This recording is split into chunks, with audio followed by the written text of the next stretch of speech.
ঝিনাইদহের শৈলকুপায় নিষিদ্ধ সংগঠন পূর্ব বাংলা কমিউনিস্ট পার্টির নেতা হানিফ আলী সহ ৩ জনকে গুলি করে হত্যার ঘটনায় এখনো মামলা হয়নি। তবে এর দায় স্বীকার করেছে আরেক নিষিদ্ধ সংগঠন জাসদ গণবাহিনী। হত্যার রহস্য উদ্ঘাটনে কাজ করছে পুলিশ। ধারণা করা হচ্ছে পূর্ববিরোধী জেরেই এ হত্যাকাণ্ড। শৈলকুপা উপজেলার রামচন্দ্রপুরের শ্মশান ঘাটের মাঠে গোলাগুলি শুরু হয় শুক্রবার রাত ৮টার দিকে। গুলি শব্দ থামার পর স্থানীয়রা দেখতে পান সেচ খালের পাশে পড়ে আছে ৩ জনের মরদেহ। পরে পুলিশ গিয়ে নিশ্চিত করে নিহতদের মধ্যে একজন নিষিদ্ধ সংগঠন পূর্ব বাংলার কমিউনিস্ট পার্টির আঞ্চলিক নেতা হানিফ আলী। এছাড়া নিহত আরেকজন হানিফের শ্যালক লিটন এবং অন্যজনের নাম রাইসুল ইসলাম, তার বাড়ি কুষ্টিয়ায়। 3টা ফায়ার হয়েছে শ্মশানে, তো আমরা এসে 5-6টা গাড়ি নিয়ে আসলাম। এসে কেনালে ঘুরিয়ে বেড়ি দিকে পাই নাই, চলে গিয়েছি। পরে শুনলাম যে প্রশাসনের মাধ্যমে শুনলাম যে 3টা লাশ পড়ে গিয়েছে। 3টি লাশ পড়ে আছে এবং হলো যে 2টি মোটরসাইকেল আছে সাথে।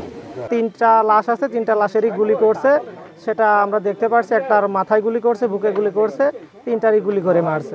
হত্যার দায় স্বীকার করে গণমাধ্যম কর্মীদের হোয়াটসঅ্যাপে বার্তা পাঠিয়েছে আরেক নিষিদ্ধ সংগঠন জাসদ গণবাহিনীর নেতা কালু।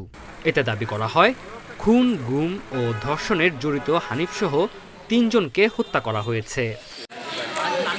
এদিকে হানিফ হরিণাকুণ্ড উপজেলা মৎস্যজীবী লীগের সহসভাপতি দাবি করে তার স্বজনেরা বলছেন পূর্ব বাংলা কমিউনিস্ট পার্টির সঙ্গে তার কোনো সম্পর্ক নেই। অনেকবার ফোন দিলাম, রিসিভ হয় না। এরপরে ভাবির কাছে জিজ্ঞেস করছি যে কিভাবে কখন গেল।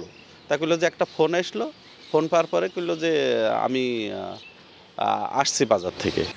হত্যার প্রকৃত কারণ উদ্ঘাটনে এবং জাসদ গণবাহিনীর হোয়াটসঅ্যাপ বার্তার বিষয়ে তদন্ত করছে আইনশৃঙ্খলা বাহিনী। এই মামলাটির ছায়া তদন্ত করছেন ইভেন র্যাব এবং সেনাবাহিনীর সদস্য ঘটনাস্থলে উপস্থিত ছিলেন এবং তাদের সহায়তায় আমরা এই ঘটনার যে মূল মোটিভ, কী কারণে হত্যাকাণ্ডটি ঘটেছে সেটা আমরা জানার চেষ্টা করছি এবং অচিরেই আমরা এটা জানব। ঘটনাস্থল থেকে 2টি মোটরসাইকেল ও হেলমেট উদ্ধার করা হয়েছে। Independent news.